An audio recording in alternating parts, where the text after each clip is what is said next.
Sit down, sit the hell down. Okay, well, I am sat, friend. I am sat. Where do we begin? Now I know that. I mean, we have a topic for today. It was Plenary Authority, right? Yes, and the bullshit that was the Trump roundtable, and Yes. this amazing campaign of more bullshit about Antifa. I'm sorry.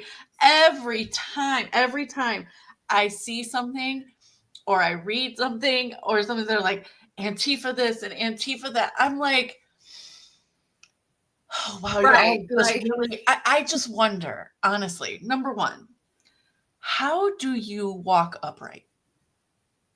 How do you walk upright without falling over really and hard. smacking the shit out of your forehead every single time because your brain is clearly so heavy and so full of crap that it really can't even stand on your neck anymore? And number two, have you actually gotten up out of bed successfully? Are you putting one foot in front of the other? Because I feel like the way that their brains are operating, like, and no shade to our evolutionary ancestors, but come the fuck on. Are you as, I don't know if Neanderthals could form complex super reasoning, but let's just assume for this moment that they couldn't. That's what I feel like we're dealing with. I'm just saying.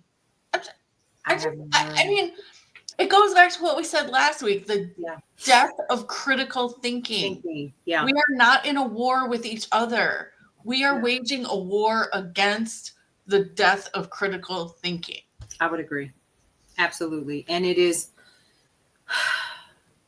I don't even know where to begin. So I want to share with you the information that I got today before. Okay, please do. What, aren't you going to pull a card? You're shuffling. You're shuffling. I'm like waiting for the card.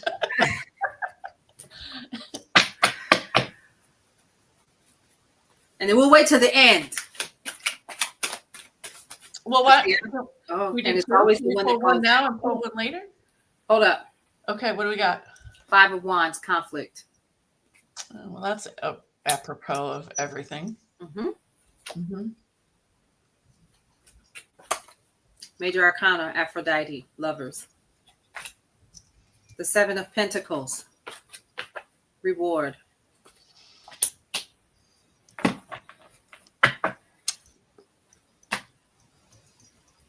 That is the simple one. The before, the now, and the after. And that's a simple outline. So the outline will be the reward. So we will see the reward of the conflict. It's basically what the cards are saying here. Okay. So I just kind of want to, and one of the things that I can definitely say for the now is we have to learn how to love, honor, and respect each other right now during this time, no matter if we're on the left or the right. Right. So, we're dealing with the conflict right now, but we have to, and there was conflict even before, right? Mm-hmm. But now we're in an instance where they are phasing into one another and we have to respect each other, even through this time, because all sides are experiencing their own reality based on what's happening. But in the end. Okay, I should have a question, and it is a little bit of a smart-assy question. Yeah. Do we gotta respect them? Huh? Do we gotta respect them? So let's yes. Now, okay, so let me put this in perspective, and I say this often on my nighttime show called The Night Shift. I say this often. I say that every last one of us is having an experience.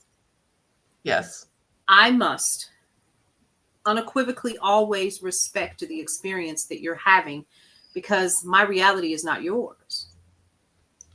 And my reality is based upon my current experiences and what was programmed into me. Now, that does not mean that we are not all having a human experience in these physical bodies. Yes. I'm a firm believer that we are here to learn. And when we are done learning all that we are supposed to learn, then we transition to another experience. Okay. Whether that be non-physical or not. And so I, for the good of all, to the harm of none is my mantra. Mm-hmm. I'm a firm believer in that. Yes. And so even when an example would be when someone comes onto my live and they are nasty and they call me out my name and I'm every N bitch and I'm this and I'm that and so forth and da da da. I allow them to have their experience because they're having their experience. Do I get a little perturbed sometimes? Absolutely, because I'm still another human being in a physical body having my experience. Yes. And I do not know what their lesson for them is, but I know what mine is for me. Okay. And so I have come to the point where I recognize for myself that I will continue to have my experience. I can respect you all day long, but that doesn't mean I need to have your experience with you, if that makes sense. So I know how to remove myself as needed and to remove you from my experience. And here's something else too. Mm-hmm. If we were not supposed to connect, we would not. And that is vibrational law. Okay. Okay. I get that. I do. It's hard to, but it's the truth. We would not be having these experiences and connecting with one another if we were not here. No, I get what you're saying. It's just, it kind of goes back to like, I think last week, was it last week? I think it was last week when we were talking about, how these policies are going to start, or they are affecting the very people who voted for this, right? And are we going to be like, duh, fuck around and find out that you fucked around, now you're finding out, right? Or are we going to be, okay, you fucked around, you're finding out, and I'm sorry they lied to you and you fell for it? Or in all of that, because we are, since we pulled the cards and we're having this metaphysical conversation. Yes. Or you asked for this. You asked for this class on both sides. And yeah, I was having a conversation, or I think we even talked about it too, but I was having this conversation this past week that kind of goes along with that. And that is that we get the government we deserve. You asked for it. Whether you did or you didn't. You know what I mean? Whether you didn't go to the polls, you got the government you deserve. Whether you voted for someone other than Kamala Harris, you're getting the government you deserved. Even if you didn't vote for Trump, you either didn't vote or you voted for someone else. You're getting the government you deserve. Right. And let's dig a little bit deeper into that before we talk about the circus that I just learned about today. But anyway, so look at it this way. There is a beauty in these ashes, in these flames. And the beauty is, and we've said this before, is that if Kamala had been voted in, we would be dead sound asleep. We can no longer afford in any future leadership that we decide, first of all, this current democracy will never be the same. And I hope that means for the better. It will. I really do. Yeah, because again, when we look at this, it says rewards. Yeah. Right. So when we look at that and we ask those questions, we are the collective consciousness, and the power of the collective consciousness will never be denied. So we're talking about on a vibrational level when everyone is focused on the same thing, which is ultimately change. And we don't know what that will look like. Yeah. At the end of the day, we know what it looks like from our perspective. But when we say the collective, what will that look like? And New Earth is happening like right now. It is. And so when we look at it from that perspective, the upheaval was absolutely necessary. I knew it before November 4th. I wasn't happy about it. But now look at us. People that wouldn't have ever stood up for anything have found their cojones. That's true. You know what I mean? People who would have never made the decision to crack open or read the Constitution are officially doing it for the very first time. People are running for office who never would have thought to do so before. The change must come.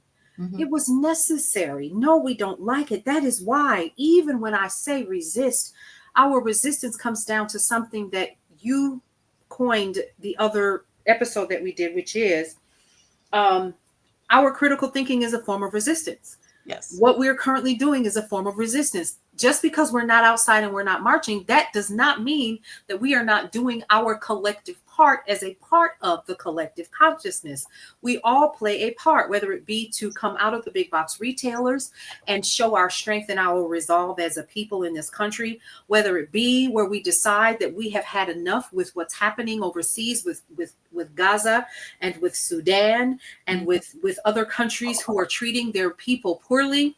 People are standing up all over the globe. It does seem to be at the risk of sounding histrionic, it does seem to be a resurgence of empathy and humanity. Absolutely. And it's time.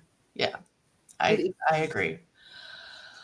Okay, what nonsense did you learn about today before we jump into this super crazy ass? We gotta talk about it. and I gotta do the face. Okay, so two things that I found out today, and I'm actually going to be doing a think piece on it later. I actually took notes because I just need you to just hold on to your wig because I couldn't. Okay.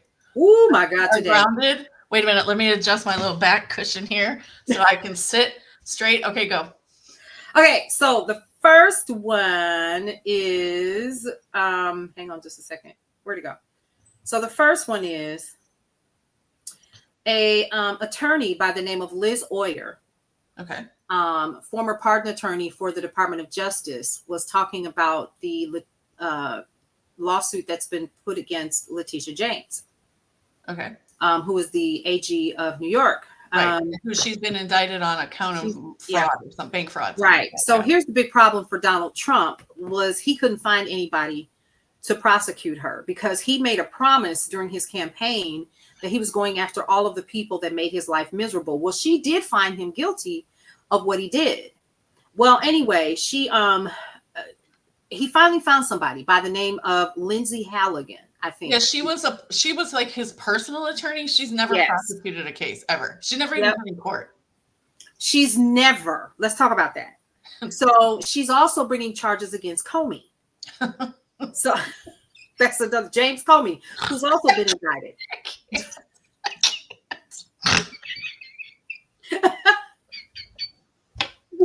Heather, you can't laugh like that because I'm trying to be deep. I held it in as long as I could. She's never tried a case. I know. That's my point. I'm like, why are you sending a child to do an adult's job? But okay. Well, it's already a mess, the Comey case. Well, yeah. I mean, he's pretty much been like, oh, I mean, you're coming for me? Let's go. Let's go. Let's bring it. Yeah.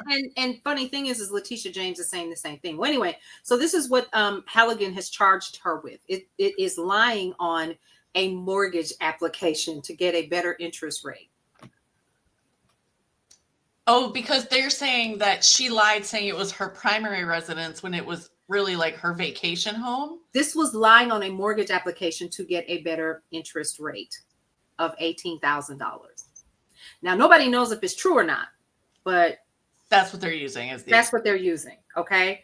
So what's really disturbing about this is how Halligan got the information. That's the issue. Okay. Oh, so what she did, she got the information to bring charges against Letitia James by working directly with this creepy dude named Bill Pulte, Pulte.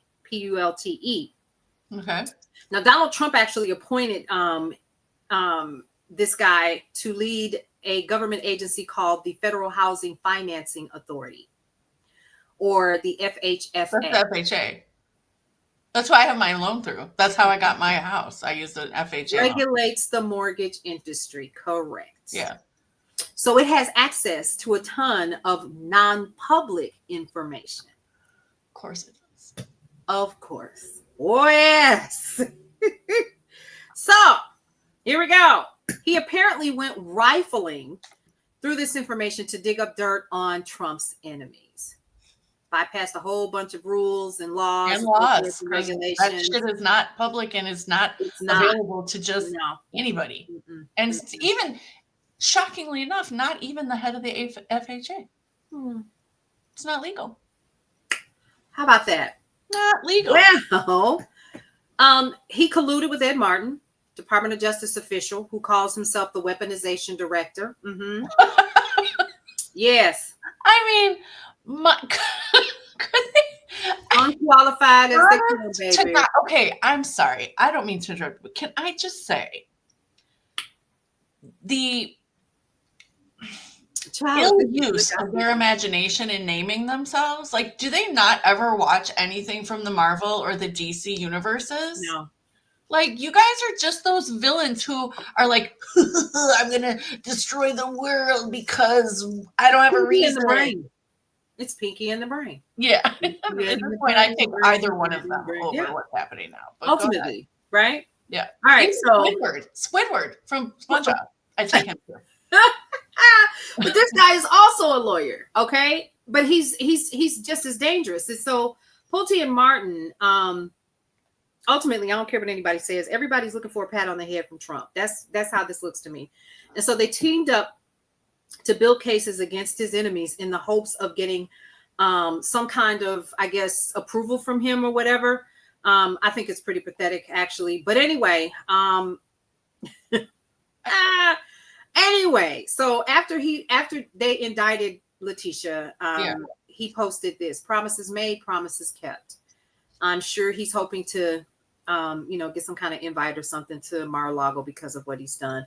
But the funny thing is that in the end, I say this often as well, whatever has begun will end. That's true. And people will have to answer for the shit that they've done. Yeah. That's number one. So I just had to share that. Oh, there's more. Is there? Oh, that's right. I forgot. This is a two-parter. Okay. There's actually a three-parter, but we're only going to focus on one. Okay. So Barron Trump has been slated to be on the new board for TikTok at 19.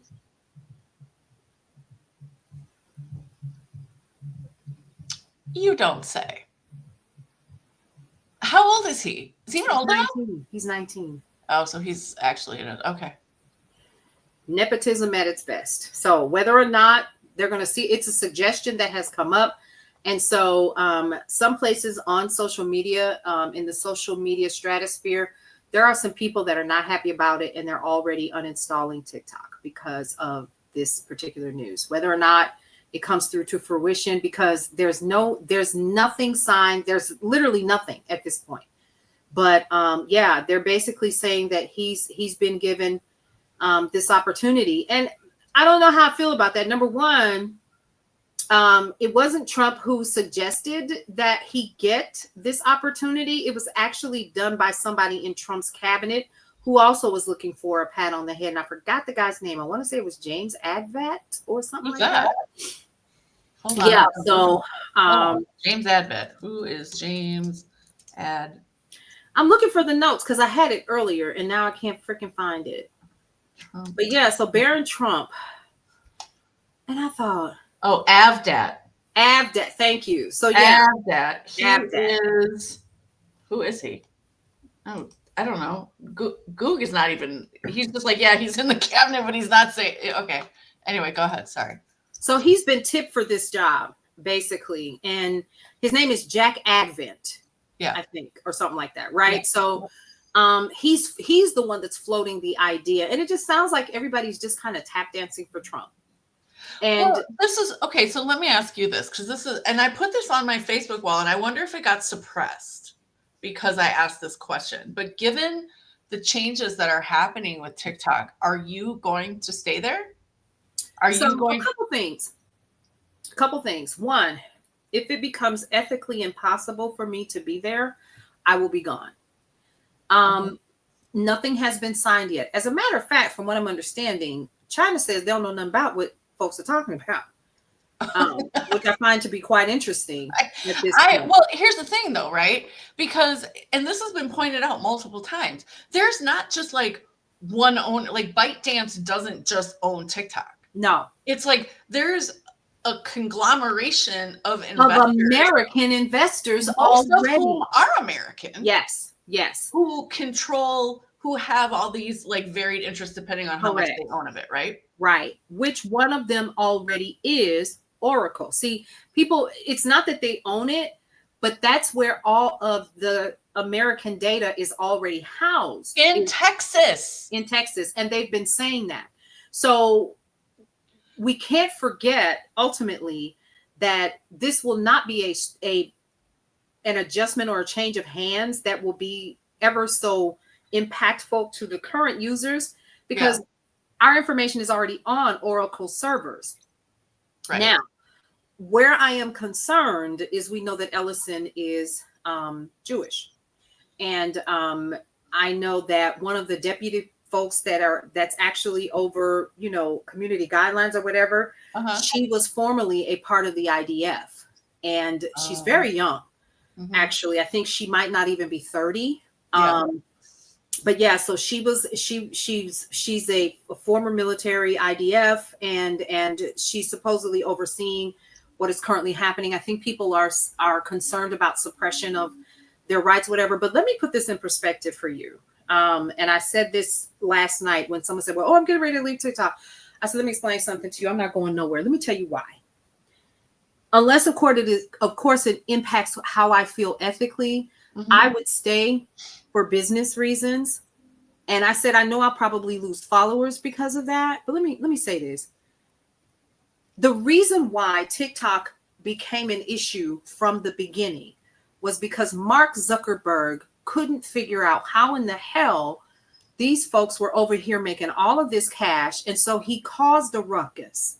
Because he threw the equivalent of a billionaire tantrum. Right. Yeah. So we're talking about a multi-billion-dollar platform that makes millions of dollars every single day. Yes. Now, let's put that in perspective. Do you really think that if it were not generating the amount of money that it is currently making, that it would still be standing? The people that want it because it makes millions of dollars per day. Here, I have a question. Yes. And I don't know the answer. And I don't know that you have the answer or that anybody has the answer, really. But my question is, how, because this was unanimously passed the Senate to ban TikTok. Unanimously. Democrats and Republicans. It was slid into another bill. Right. It was, because they do that all the time, right? Slick fuckers. Go ahead. Yeah, for real. And a lot of times what they do is they tie these to aid. Wasn't it tied to like aid for Ukraine or something like that? Yes, it was. Yeah, it was tied to aid for Ukraine. So they kind of had to vote for it. Otherwise, Ukraine wasn't going to get their money. And I know that when the Democrats were like, yo, let's separate this out, the Republicans were like, absolutely not. Keeping it right. Exactly. But I do worry though. I mean, obviously, I know you're thinking about this too, and so are millions of other people, including the creators who count on TikTok to pay their bills. I do definitely worry about suppression. And then I'm also not concerned, I have more of a question, curiosity. What's happening in Europe or South America or Asia or, Africa, where, like, if this deal, as outlined by the Trump administration, goes through, does that mean because that means there's essentially two TikToks. There's one that the world sees, and then there's one for Americans. Well, from what I'm understanding, according to the research that I've done, it will only be that our data will be, but that's what it's always been. Does that make sense? So they said there's going to be a second algorithm. So the algorithm, according to the research that I've done, I could be wrong, but I'm just doing this off the top of my head. They have asked China to replicate the current algorithm. And where you're it does saying not- that, but you're saying China's like, yo, we don't know what you're talking about. China says, we don't know nothing about no deal. We don't know nothing. We don't know nothing. We ain't sat down. We haven't done anything. We don't know what the hell you guys are talking about. And they publicly said that a couple weeks ago. Now, where it is currently, I'm not sure. But they're still moving forward as if this deal is a done deal. Now, they're saying back in like September, early September, they talked about this app called M2, but that was debunked that there wasn't going to be. Okay. The issue is currently, even if you go on TikTok right now, and if you're not on a VPN, yes, I told on myself and others, you won't see anything that is not US based. Yeah, I get a few things. Okay, because somehow I fell into Black Scottish TikTok, which I don't hate, by the way. Right. But I see some of those. I see a few from like England. Yeah. But I don't really see anything from anywhere else, really. And I used to follow several people from Australia and from New Zealand. I'm not seeing any of those. I don't see any of those people anymore. Yeah. Unless I turn on my VPN. Okay. Interesting. So that's where I think my confusion comes in, is I'm just not sure. Like, I hear how they want it to work, and I'm trying to make it make sense. Like, I'm trying to connect dots that don't seem like they're lining up. They're not. Again, gosh, I can't remember this guy's name, but he's a part of Shark Tank. And Mark Cuban? No, what's the other guy's name? And I thought I liked him, but I was like, he Mr. Wonderful, or are you talking about Robert? The bald guy. That's Mr. Wonderful, Kevin O'Leary. Kevin O'Leary, yes. So he said way back on Instagram, I was watching one of his lives, and he got to talking about the TikTok deal early. This was right after Zuckerberg and all of them had done like the whole sit down in front of the committee and so forth, the Senate committee. Yeah. Well, he said, and he was being asked what were his thoughts on it. He was like, absolutely, they should divest. He said, and I'm going to tell you why. Because I want in. Yeah, it's more rich people. These are just rich people arguing about rich people, and has nothing to do with us. They made it about us to validate what they were doing, just like them making this whole Antifa thing about us, so they could validate this round table, which I know is what we're. Welcome to the Rivalry Report, everybody. Which brings us right back to what we were talking about. So it's the same. It's the same precept. Yeah. It's let's create the bullshit so we can get what we want. Yeah. And when I heard him say that, I thought this was never about our privacy. It's never about. Look, I think we just really need to come to grips and even when they're talking about our health and wellness, it's really never about ever. It's always about the money. You gotta follow the money. Yep. Who benefits from this deal or that deal or this bill or that bill? Absolutely. Like, that's just how it is. And so, anyway, sorry. That's okay. I'm so irritated. I'm sorry. I put my notes away. No, you're good. Anyway. All right, so today we're talking about just a trifecta of nonsense. It is. It's like, okay, so here we go. What we're talking about today is plenary authority, what that is, what it means, how it's being redefined.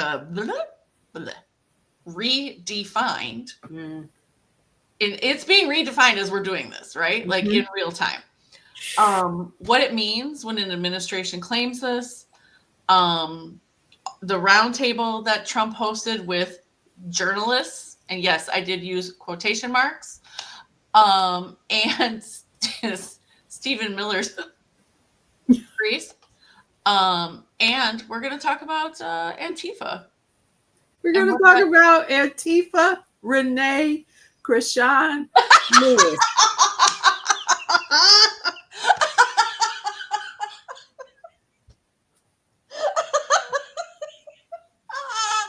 Oh my God. Listen, because that's who they're looking for. They're looking for Antifa. I'm going to do a whole skit on it. Get down here. Right. Antifa, Renee, yes. Antifa, Lewis. You don't know how to clean Get down here. That's it. Antifa. Y'all seen Antifa? I think it's a game. Next thing you know, the street light's about to come in. Come on. Yes. Come home. Go get her. She down there with them boys. Yep. I'm sorry. Okay. Anyway. All right. Do you want to talk about? Let's do.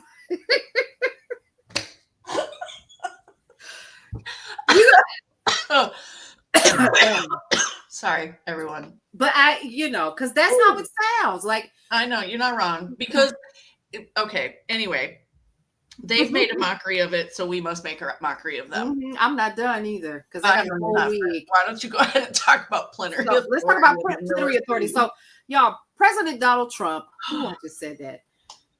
So let's talk about Plenary Authority, which is such a joke right now.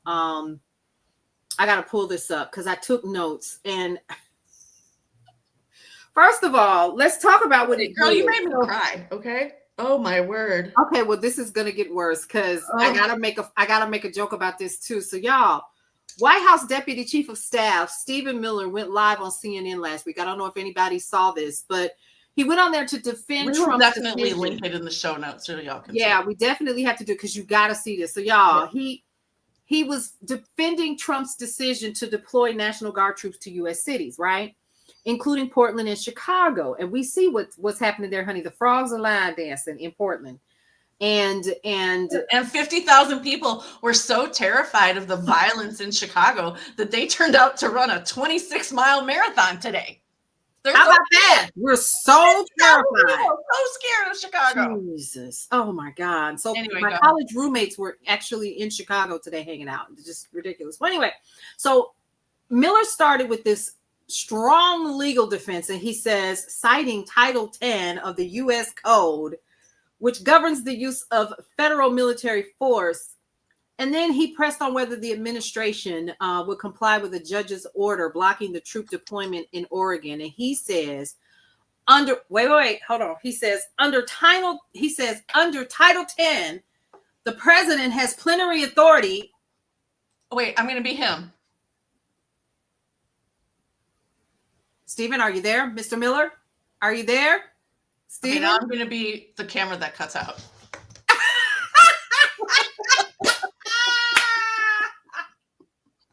I'm sorry, I couldn't help it. So wait. When I saw it, the first thing that I thought was I had a Tyler Perry moment, a Medea and Bam moment. Have you guys ever seen the little skit where Medea and Bam are sitting there and they say, "Do you see me? Yes, I see you. You see me? Yeah, I see you. We sitting up in here looking like two big Barneys. Stephen, we saw you. We saw you blink your eyes. There was no technical glitch, boo. No. You literally said the loud part out loud." He said, yes. And then, but this is where, and I just need to point out again, the failure of our corporate media. Because what I can tell you is, if we had Stephen Miller talking to us and he said some off the rails nonsense like that to us, we would be like, I'm sorry, what did you just say? And then if you tried to backpedal, we'd be like, no. What did you just say? And what are you trying to, what? Right. And so where CNN failed is they had this technical glitch where he froze, but was still blinking. So right. Anyway. So here's my thought. Here's what I think happened. Number one, he had an earpiece in, and somebody immediately told him to shut the fuck up. Oh, 100%. Absolutely. Yes. But we need to talk about what plenary authority is. Do you want to take that part? No, I do not. You go right ahead. I do not. Okay, so the term plenary authority comes from the Latin plenus, which means full or complete. Mm-hmm. So in government language, it means absolute, unqualified power. Mm-hmm. I just needed the silence for about 3 seconds because I need that to sink into those who are going to be watching this. And then it also means within a specific area of control. Now, so when Miller said the president has plenary authority under Title 10, he was claiming the president actually holds total and unrestricted power to use the military inside of U.S. borders, even over the objections of governors or federal courts. Now, this has never, ever, right? Never been used before. No president has ever. Yep. In 200 and 50. almost, I can't count. 250 years. Yep. In 250 years. Now, first of all, that's a bold ass statement to even make. That's why whoever was in his ear told him to shut up. Right. And it clearly was somebody with a lot more authority than him, even as the deputy chief of staff. Yeah. And so you have to wonder who that is. Which billionaire was in his ear telling him to shut the fuck up? But well, anyway. Which legal person? Was it Pam Bondi or was it somebody with some sense? But it was too late because, again, it had already been said.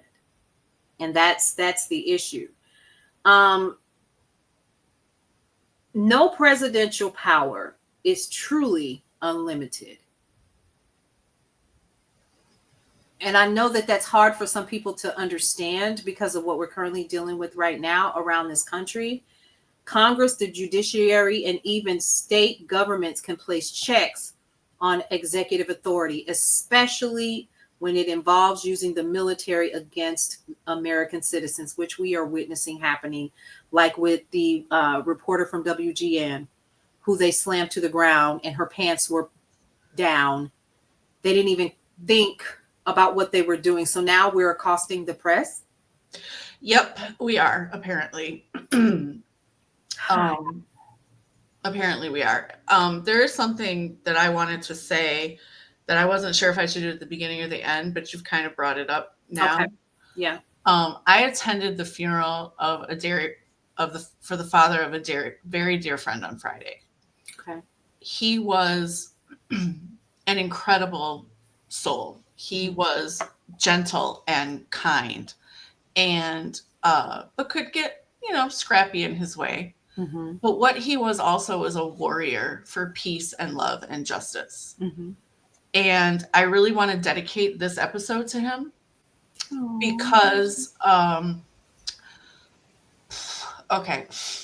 Because when after the service and after the repast, as I was leaving, his daughter, my friend, gave me a huge hug, and she said, "Never stop fighting. We need you." And so when Paulette said earlier, when you said earlier that we're fighting in our way, this is our way. Yes. We're writing, we're talking. Yes.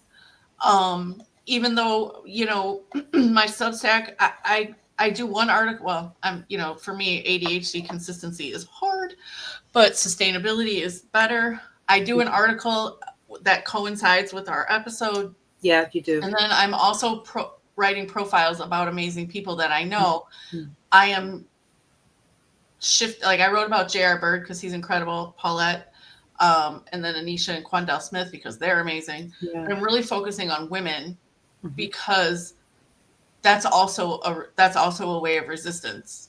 It is. We can't let women be silenced. And so yes. I want to dedicate this episode to Jean Ellis Krieger, who was an amazing person who made you feel automatically like one of his own the minute you met him.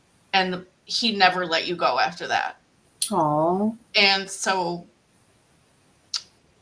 he wants us to keep fighting. We have to keep fighting. We have to be warriors in our way. Yes. Yes. And we are. And Heather, and even Paulette, I'm speaking as if I'm not myself. I want us to also understand, first of all, it is beautiful to honor him this way. But I want us to understand that we were built for a time such as this, or else we would not be here. Correct. This is not easy, coming from a place of media and journalism, and some of the things that I do. Literally, I'm broadcasting every day, news and information. Heather, you're broadcasting and you're working locally, and keeping your eye to the ground in places I can't touch. And we're connecting with people every single day. And this is a lot harder than people think it is. People are falling away by the wayside because this is challenging. It is, number one, a challenge on your psyche if you're not built for this. It's also a challenge to your personal life. I am learning as recently as last week that I am recognizable in public spaces. Mm-hmm. And I'm sure it's probably going to start happening to you, Heather, if it has not already. Not so much in Milwaukee, but in Racine, as soon as I say my name, people are like, oh. And see, there you go. So a lot comes with what we do, and not just us, but other people as well. What is the beautiful sister's name that does, what is her name? She does a piece every morning. Oh, Renee Seiler? Renee Seiler does one. There's another woman. You share hers every morning. Oh, Heather Cox Richardson. Heather Cox Richardson. Yeah. Yes, her. There are others. We're talking, Don Lemon, who's gone independent. We're talking Joy Reid, the Midas Touch. Lene, I can't remember her last name, but she started on TikTok where she's in the parking lot. She's like, I'm going to keep it black, but I'm going to keep it brief. I'm going to keep it brief. Her as well. And others who are in this space. Under the Desk News. Under the Desk News. Yes, absolutely. And so many others. The News Girl. We can't forget her. Yep. Amanda Nelson. She's on TikTok. She dissects, like she has a whole whiteboard with this bill is in this. It was approved in Congress. It goes to the Senate. Now it's in the second chamber. This bill's not going anywhere. Yeah. Like she does that whole thing, but she also does very humorous. Anyway, she's very funny, and she's Canadian, guys, but she really, really breaks it down. She really does. I love her. What I'm saying here is, number one, your friend is correct, and may he rest in peace. The portion of the resistance that we are in, because we out here looking for Antifa together, and I can't find her either. She went to the store for milk and cigarettes. She went to the store for milk and cigarettes, and she will return when she's ready, good and ready. It's funny that you brought that up, and I honor you for that, because a lot of people don't understand the work that is done every day to provide facts and information, and it can be hard. Even to do this sometimes in the middle of everything else that we have going on.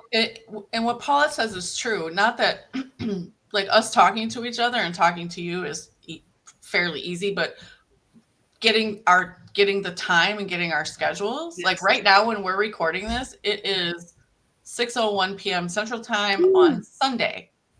October. Yeah. What hell day is it? October 12th. October 12th. Yeah. And so this was the only time that we could find. Yep. Because of all the other things that we're trying to do. Right. Which is also a part of the total resistance, the total everything that is happening. And to share with you. And it takes a special person to be honest enough to say that this information is not for she or I, but it is for the collective. It is for everyone. And what you do with it once you receive this information, no matter how entertaining or not for you, it is completely up to you. But we've done our due diligence, and we will continue to do that. And I believe that may be what your friend is referencing. I think in terms, just don't stop. Yeah, she really I think she believes what you said, and that is that we were built for a time such as this. Mm-hmm. I'm a firm believer in that. Yeah. Yep. So, okay, carrying on. Yes. All right. So, why does this claim by Stephen Miller matter about plenary authority? I had notes. Hang on, I'm going to go back because this is what happens when we are episode interrupted. So, first of all, Stephen Miller was not there alone, even though he was the face that we saw, right? Yeah. Mm-hmm. We're starting to see his face a little bit more, and I have my own druthers about why we're starting to see more folks more often. But in political circles, it looked more like a pause of realization, like, oh shit. Yeah, like I said, way too much. Yeah, like I said way too much. And again, I said the loud part really out loud for the American people to really hear. And that should have been a red flag for us.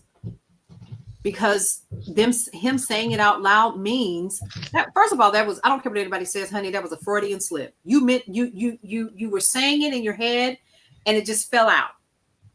Yeah, I don't really believe in Freudian slips. I think that you always mean what you say. He meant what he said. And I still believe that somebody was in his ear telling him to stop.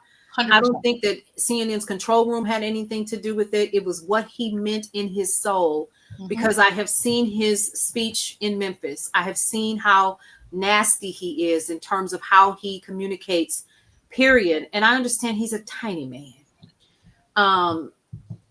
So why the freeze mattered? I don't think we'll have definitive proof, me personally, from any research that I've done, outside of the fact that he really, and this is me, Heather, I don't know if you have any other thoughts on it or whatever, but for me personally, the glitch is really opening up a conversation that needs to be had about executive power and accountability for me. I'd agree. At the end of the day.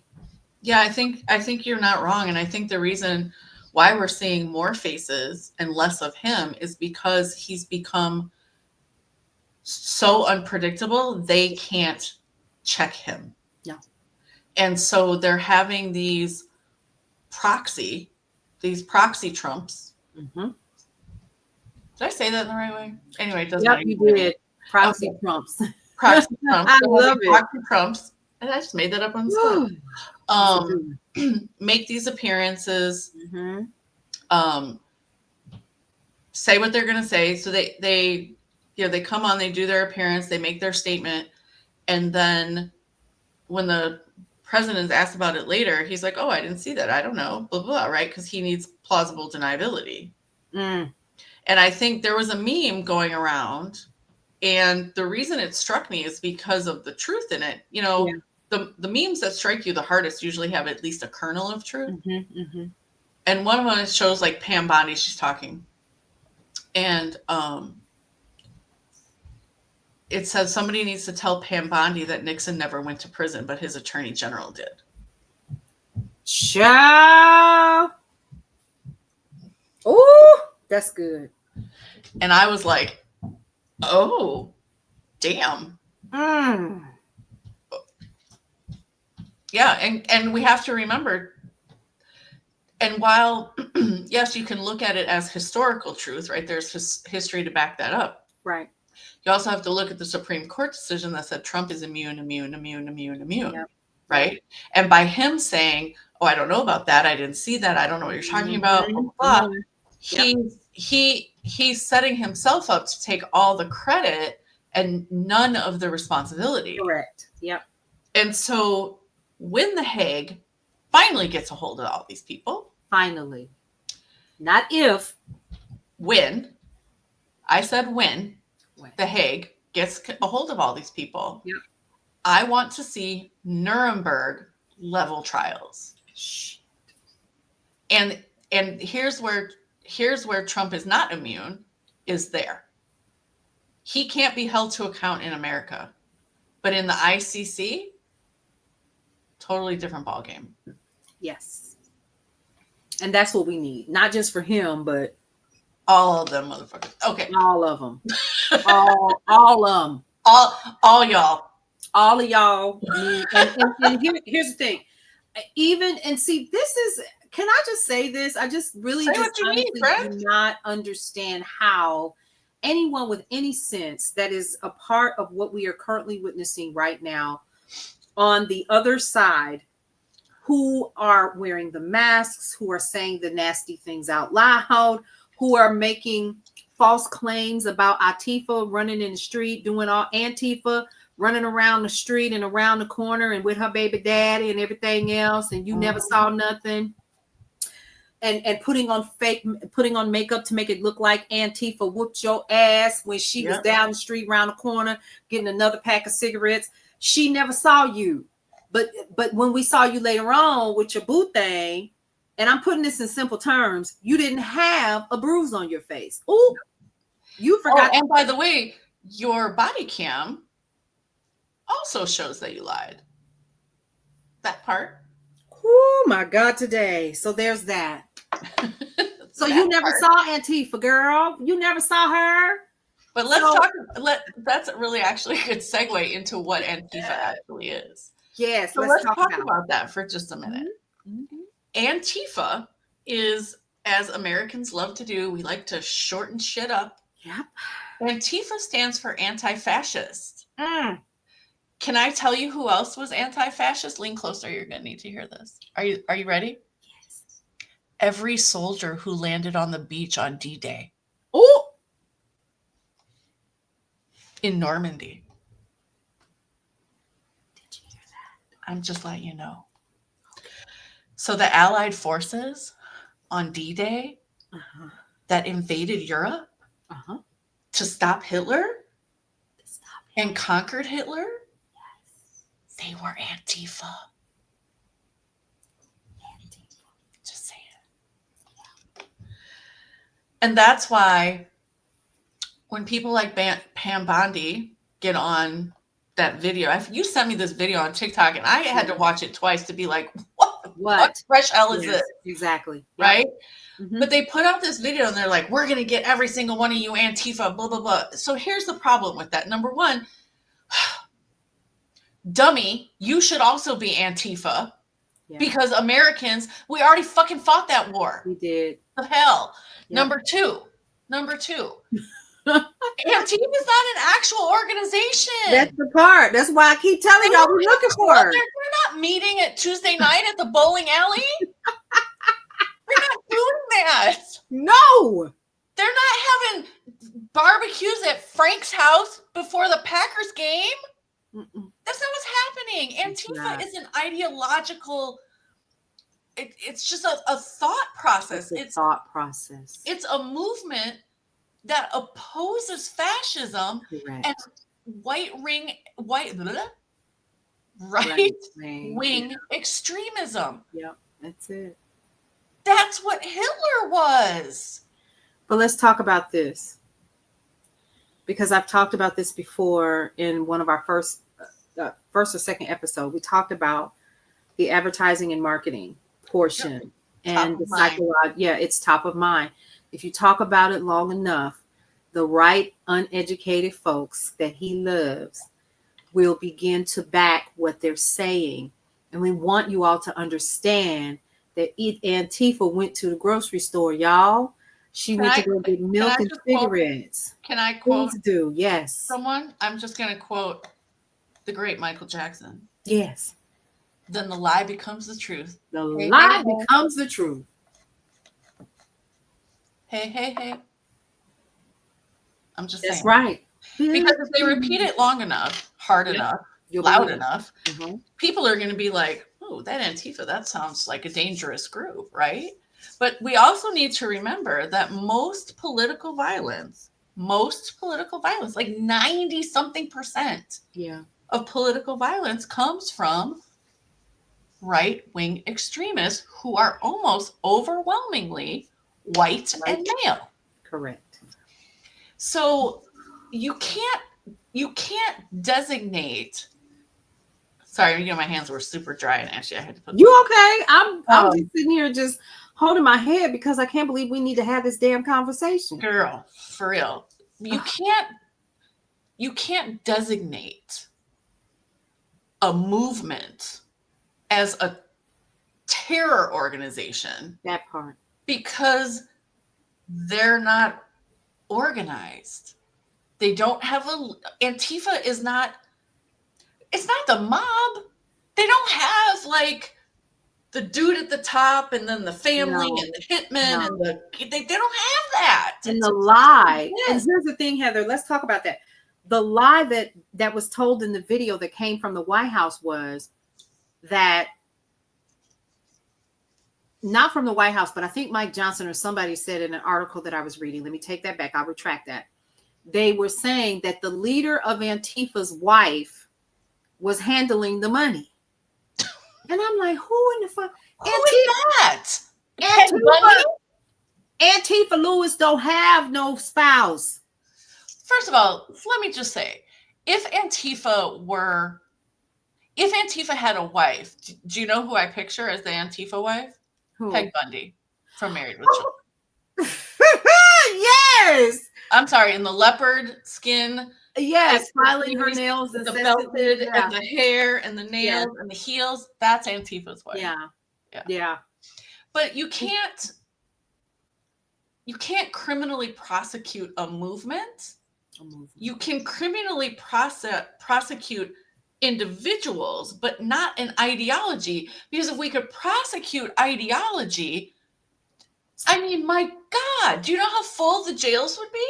Absolutely. They'd be, and that's the legal reality, okay? Against an historical truth is that opposing fascism is a foundational democratic value. Do you see? Yes, I do. You can't, it's not two sides of the same coin. It's not 6 of one and half dozen of another. No. It is legitimately people who don't want a dictatorship in America. Then that would mean all of the people that are out there protesting and dressing up as frogs and dinosaurs. They just had a wedding of, I think it was a unicorn and something else in Portland. Then they're Antifa. And they're like, yeah, we just decided since everybody's outside already, we're going to dress in our costume and get married. Yeah. That's the violence that you were talking. I mean, they were literally dancing in front of the military saying, slide to the left. slide to the right. And I thought,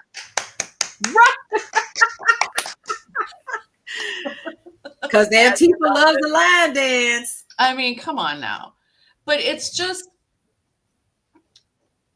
like the soldiers on D-Day were Antifa. That was their entire job. Yeah.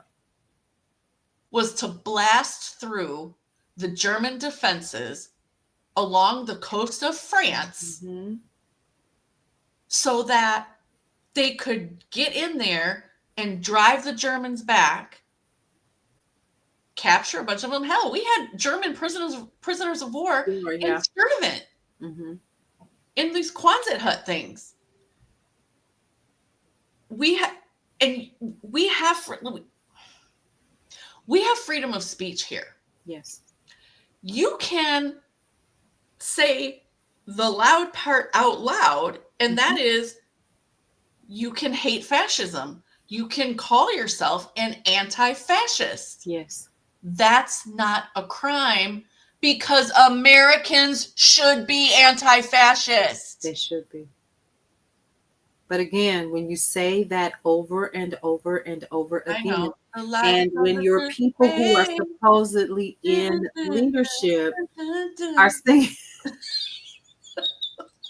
we're your people in leadership that people believe in their head has their best interest at heart, then because Mike Johnson said it yesterday.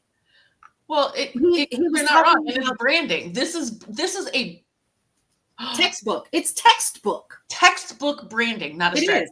Absolutely, because they're literally, I'm gonna give you an example of something that I saw today, and I talked about it on TikTok. Kmart USA has a TikTok page. Does it? I'm gonna look. Yeah, go check it out. And it was the funniest thing. Sorry, the Packers beat the Bengals. Yay! Oh my god!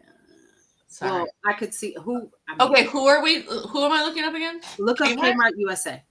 Okay, hold on. Kmart. So class together, let's go look up Kmart USA. Kmart USA. I'm looking it up. Mm-hmm. Kmart is back this fall. A legend. Okay, what am I looking for in Kmart? Keep looking. Just scroll through. Oh, hang on. I got somebody else's page. There we go. Kmart. Okay. Kmart is back. I'm looking at their. Okay. Great ideas and all the gifts you missed. Look at that. 5 days ago, 5 hours ago, 1 week ago, right? Yeah. I am bringing this up because number one of the videos on there literally says, I'm going to pull that up. I have to, and I'm going to see if you guys can hear this. Oh my God. Look at who they have. Randy, the wrestler. Okay. I can barely see that over here. I'm sorry. I know it's because of the lighting. No. It's all good. Let me go to the actual page because I want to. And here's the thing that's hilarious. People are already sharing it. Oh yeah. Yep. But here's the thing. Let me pull. Gosh, I can't believe this. Where are my users? Okay, hang on. I need to. I'm making a point here. Mm-hmm. Kmart. They have Hitler in a wheelchair. You understand now? Yes. Yeah. Now, one of the videos actually says. We have been here for less than a week and we're at 20,000 followers. I am AI Slob. There are creators that have been here for years, put in hard work, and they're not even at 1,000. Go find those people. We have been here for less than a week and we're at 20,000 followers. I am AI Slob. There are creators that have been here for years. She admits. If there's one thing I. She says. It's life of a showgirl, not life of. And you. Hang on. Yeah. So what they've done is they've created this AI page, and all. It's all AI. None of this is real. But you already knew that. Thank you for 10K. AI. Oh. So now, why did I bring that up? Because people are already sharing it incessantly over and over and over, creating a buzz, creating that emotional feeling of Kmart USA. Do I think that Kmart is behind this? I have no freaking idea. But just the thought and the idea, and then I went through, and just like a pure marketer would do, I go to read the comments because I want to know what the survey says. Okay. Yeah. And the survey says that people want Kmart to come back. The survey said that you also want Kmart to also bring back Sears because Sears bought Kmart to try to save it. And they want that to return. Now, what we do know is that Kmart is still in Australia, but they closed their last store earlier this year that was in Florida. Now, here's what I want you all to understand. Just the very fact that they are currently at 25,000. It's not even a real page. It's not even a real page, folks. Here's my point. People are sharing it. People are talking about it. People have created in their mind that it is real. And at this point, if a group of folks decided to get to freaking together after they get to maybe 1 million followers or so, they could easily open up a Kmart and people would lose their minds. That's where perception becomes reality. Bingo. Right? Your perception is always your reality. That's it. And that's why it is incumbent on those of us with critical thinking skills to use them. Don't forget to employ a little deductive reasoning, a little bit of fact checking. Come on now. And a whole lot of what the fuck. What the fuck? Before you decide you're going to share something, repeat some shit, whatever, right? Or report on it. And that is precisely why Paulette and I make such an effort to put our sources at the in our show notes, both on our YouTube channel and in our Substacks, where we also put these videos. And Because even we when wanna I'm make reporting, sure that you're looking at the same information that we were looking at. exactly. And you have to remember, the information that we're looking at is also got links within it that we're also following, right?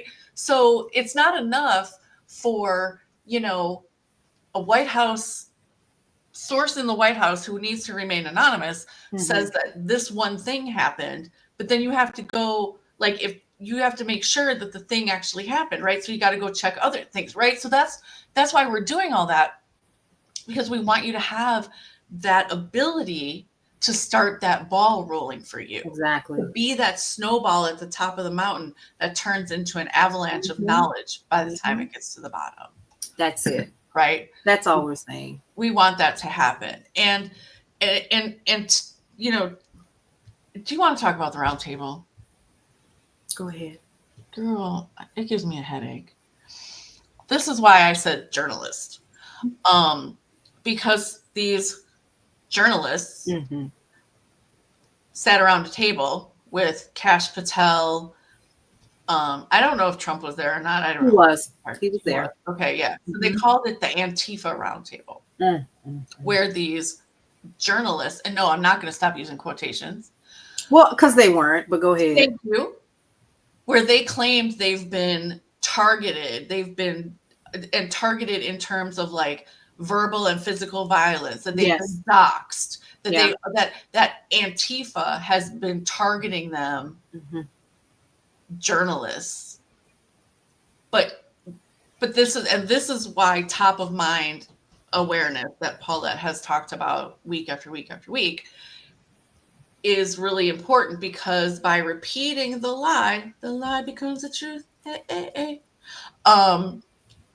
This is a shift from agreeing that everyone has the freedom of speech and can express it as long as you're not in a theater shouting fire. Yep. Right? But it shifts the conversation so that anybody who disagrees, independent media like us, we are now the threat. We are now the threat. And that's what they're going to use to justify restrictions. There you go. On access to the press. Correct. Coverage of protests, because let me tell you something. There have been people in the streets of Los Angeles for weeks, and we don't see it on our national media. Not at all. Why I'm telling you, your corporate media has failed you. CNN, MSNBC. Correct. They have kissed the ring. All of the alphabets. Yep. They have failed you. Yes, they have. All the alphabets have failed you. Yep. Okay. It doesn't matter who they are.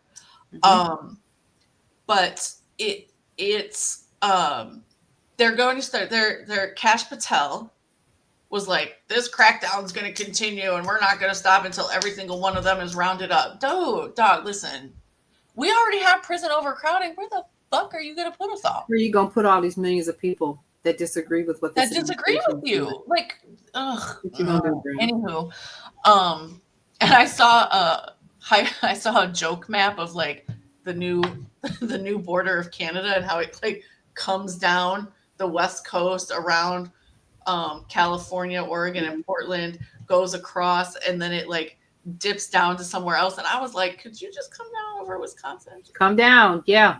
Just circle Wisconsin. That'd be delightful. But it is. This is really kind of a watershed moment for us, in that you have your form of resistance is going to look like whatever it's going to look like, right? To the people watching, however you choose to fight back. And I don't mean fight fists or right.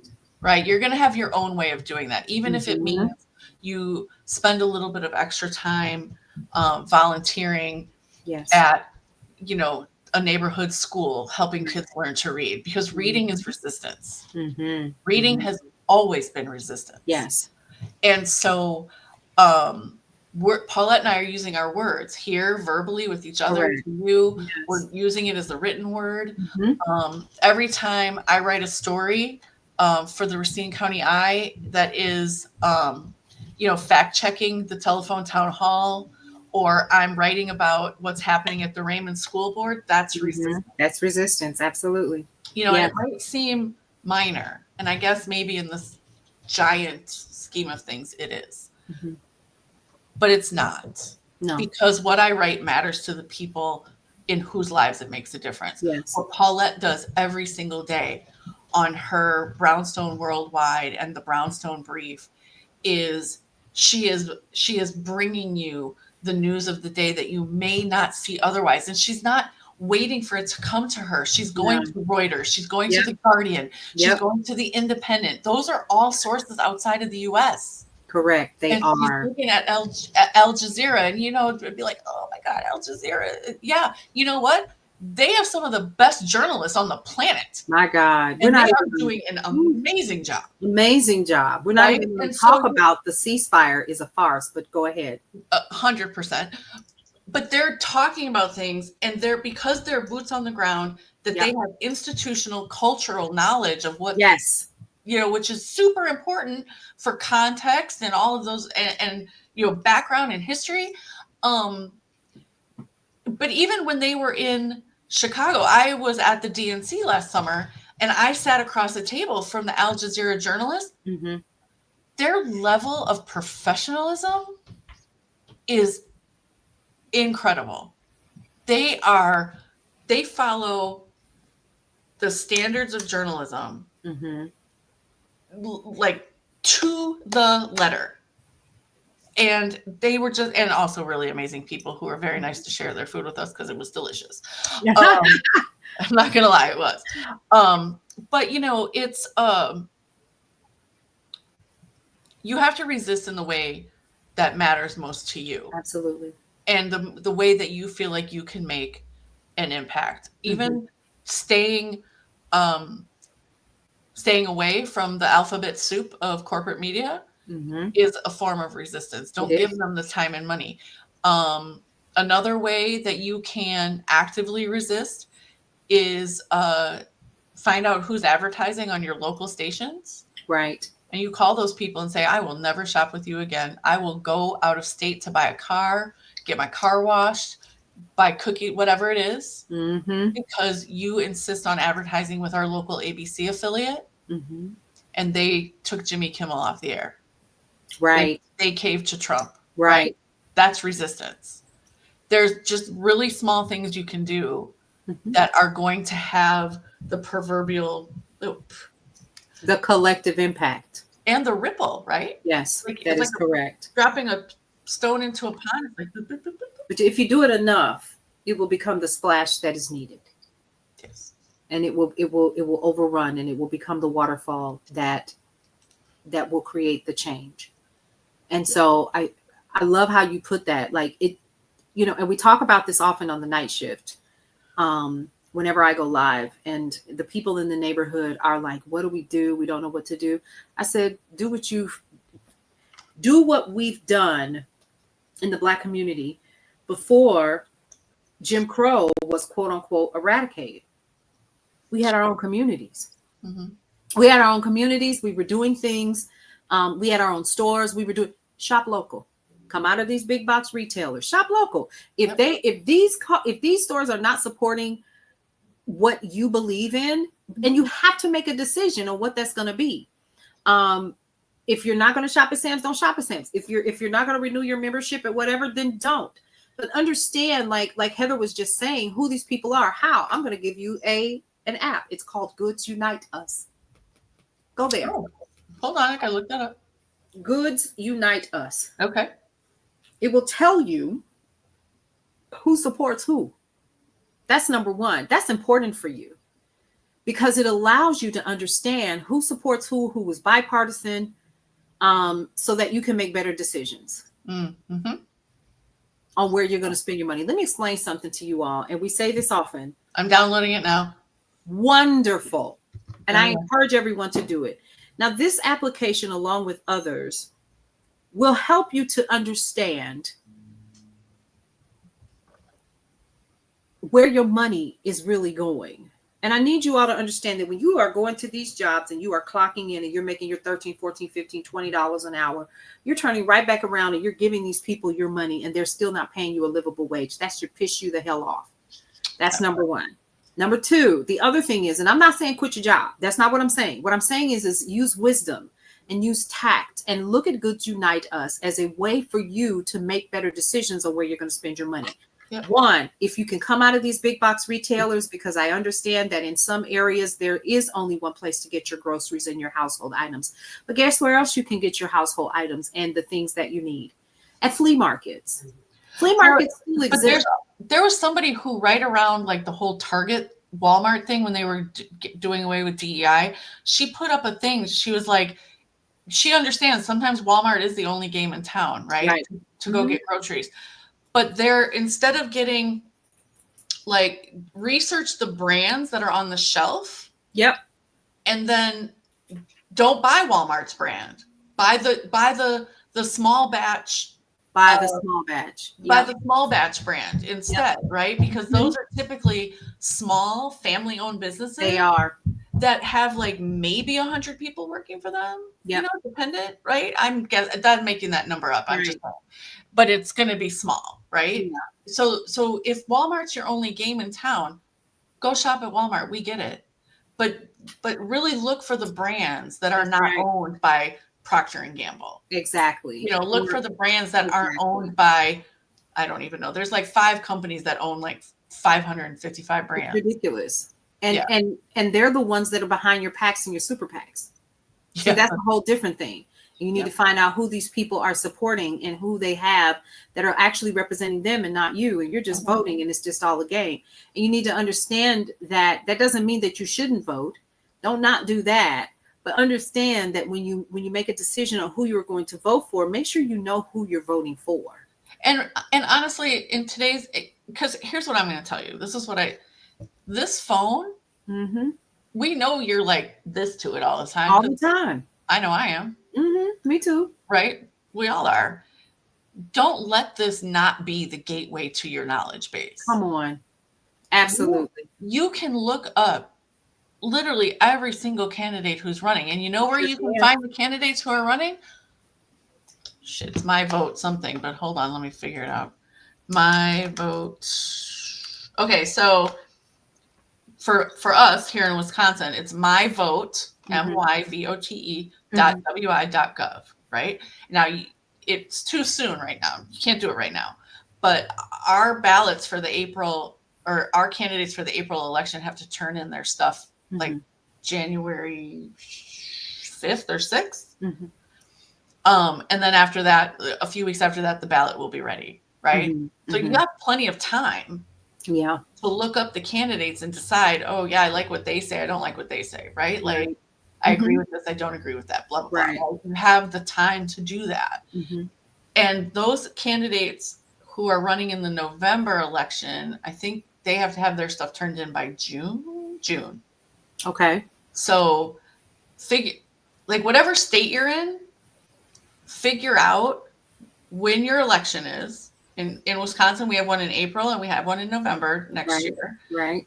So for your spring elections, our candidate papers have to be turned in by like, I think it's probably going to be January 6th. Hold on, let me check the calendar. Oh, I have a calendar on my phone. The phone. Reaching for the one on the wall. Don't make fun of me. So that would be, it's probably going to be January 6th because that's the Tuesday after the holidays. And it gives candidates like that little bit of a cushion there. So they'll turn them in January 6th. And then in June, it's probably going to be like either that first week of June, the second, or the second week of June, which would be like the 8th or 9th. And that's when they have to turn their papers in. So that's when you can really start examining like who are the people who are running in your local, state, and national elections that are going to matter. And I love that. And we all need to make sure that we're paying attention to our local elections. Because really, those are the decisions that honestly make the greatest impact to your everyday life. They decide your tax rate. They decide your curriculum in your school. The school board decides on curriculum. your alder people decide like which roads are about to get fixed and, and complicate your Right. lives And you're everywhere. not, You yeah. know, and so the elections are super duper important. And honestly, one of the things that I think that really matters, because, and I'm switching back to the top of mind awareness section of it. It just hit me. First, the terms are going to change. They're going to start referring to people in certain ways. Yeah. Okay. They're already doing it. Yeah. They're already illegal aliens to refer to human beings who As just illegal. happen to be in the country without proper documentation. Yep. Which, by the way, can I just repeat this for the people in the back? Please. Yes. Being in this country without proper documentation Please say it. is not a federal crime. Thank you. It's the same as a municipal citation, no different than if you got a speeding ticket. Correct. Thank you. So back to the terms are going to change. They're going to start referring to people. Yep. Antifa, right? This organization, which, as we all know now, is horseshit, right? Yep. But then the laws are going to change to go along with the terms. Okay. And then the targets of those laws are going to start expanding. Yes, they are. And so those people is going to be you. Correct. Thank you for saying that. Those people will be you. Yep. Absolutely. That's why you can't. And for people who say, oh, I don't really do politics, you're part of the problem. Yep. Your silence is complicity. Correct. And I'm not silent. And I already told my mom, I was like, I just want to let you know that there's every possibility I'm going to go to jail at some point. We're not going to have that happen. I don't care, friend. I would come. You ready? Come. We ready. Let's do this. You want to dance? Let's go. Yes. You want to dance with the devil? You want to dance? Oh. One of my favorite movies, yes. Devil in a red dress. Anyway, I don't wear dresses. Anyway, I could. Anyway, I mean, I don't, just because I don't own them. I don't have anywhere to go in them. Yeah. You know, you're not alone. But here's what I think we also need to remember is that even though the Supreme Court has sided with the Trump administration like 70% of the time, the courts do still have power. Yes. So while these cases are going through the lower courts, overall, the Trump administration is abiding by them. No matter what Stephen Miller is saying or not, or blinking at. Or blinking, right? Like, I'm sorry, I couldn't help it. I can't. I know, but I mean, I just really want to make that plain. And I'm glad that you did. And I think it's important to continue. I think it's especially important for white people. I understand. Like black and brown folks already know this. We do. Women. Well, let me. It is your. I understand your frustration. White women. Yes.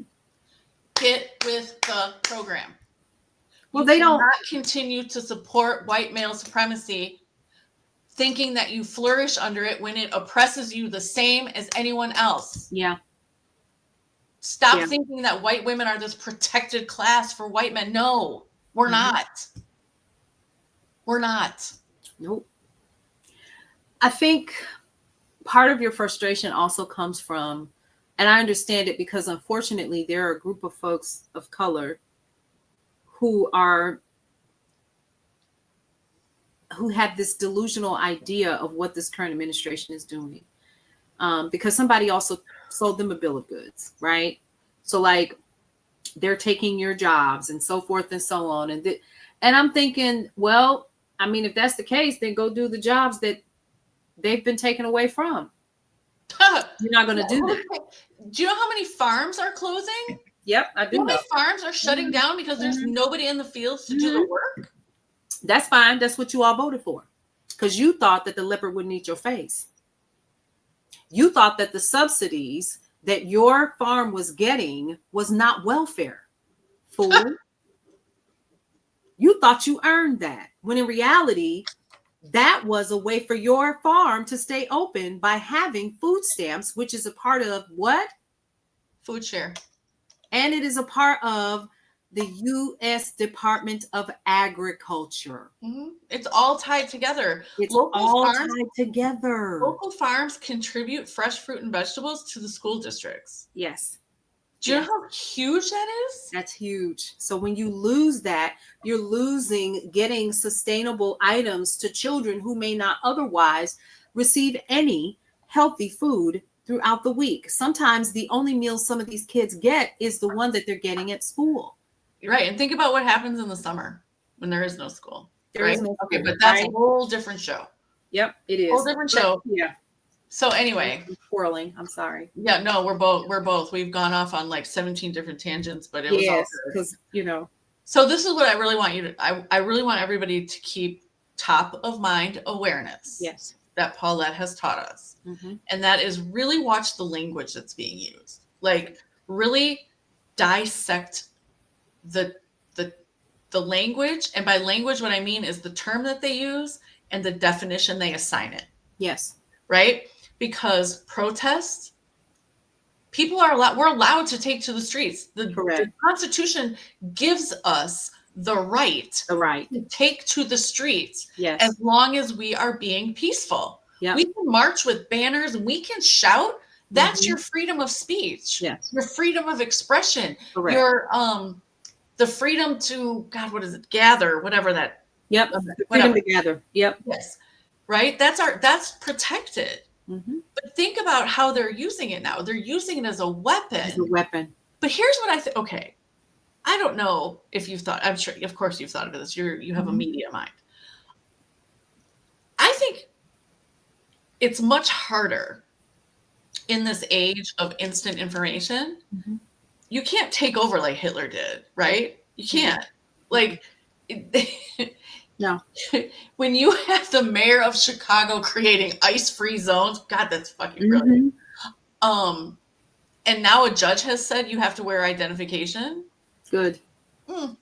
Yeah, like the mechanisms that were not in place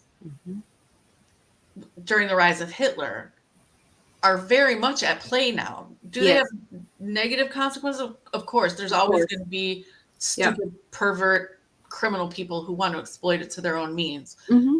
But when you think about the speed that information travels, I think this takeover is not really going the way they thought it would go. No, it's not. And we will see the demise of it. When? I don't know. But we will see it. I'll say it again. Whatever begins, ends. Yeah. And this will. The question is for those people who decided to be on that side over there, they don't understand that, just like you said, the attorney general went to prison. If Pam Bondi thinks that she's safe, if Stephen Miller thinks that he's safe, if Pete Hegseth and Kash Patel and all of these other people, Russ Vaught and all of these other folks, if they think that they're safe, and all of the folks who are out there accosting people who are going about their daily lives, and they are literally tasing people to death. We're going to talk about that on the night shift later on. So when we think that this is okay, and we think that this is a UHF fight, we are missing the point that ultimately you must pay the piper for the decisions that you make, whether good or bad. Which is a lesson most of us were taught as children. Well, I mean, people think that just I said most. I think people think because they're rich or they have a specific amount of money that it doesn't impact them. I think you're right. But I think we are witnessing the quiet. We're witnessing the quiet sundowning of so many, and we're not even paying attention to that. But I am. Yeah, well, it goes back to the extinction burst that we were talking about, which is not necessarily that white men feel threatened, although they do. It's that the behavior that they've gotten away with for so long is no longer being tolerated. No. And so they're doubling down, much like a toddler does, trying to get their way. And that's what this kind of feels like, is we've got a couple of toddlers in office with a couple of crayons, just writing all over the damn walls and turning everything gold. And it's a lot. And I still will say at the end of the day, we still the people. Mhm. And I promise you, when it's all said and done, we will see the reward. And on that note, we will bid you adieu. Have a wonderful morning, evening, afternoon, whenever you catch this.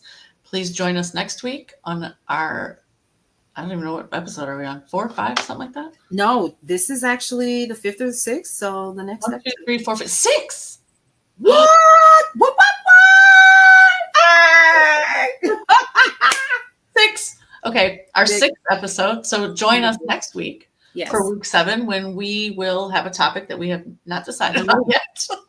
Because the story is going to keep unfolding. Maybe we will have I to. really think we're probably going to need to talk about healthcare because I saw some very disturbing numbers today. Yeah. And so I really think we're going to talk about healthcare and how this is really going to start affecting people at a cellular level. Yeah. So thank you all for joining us. Thank you for following us down our various rabbit holes. Yes. And again, thank you for allowing me to dedicate this episode to the late Gene Ellis Krieger, my dear friend Sarah's dad, who would be proud of the resistance. That is correct. Bye, everyone. Have a good night. Bye.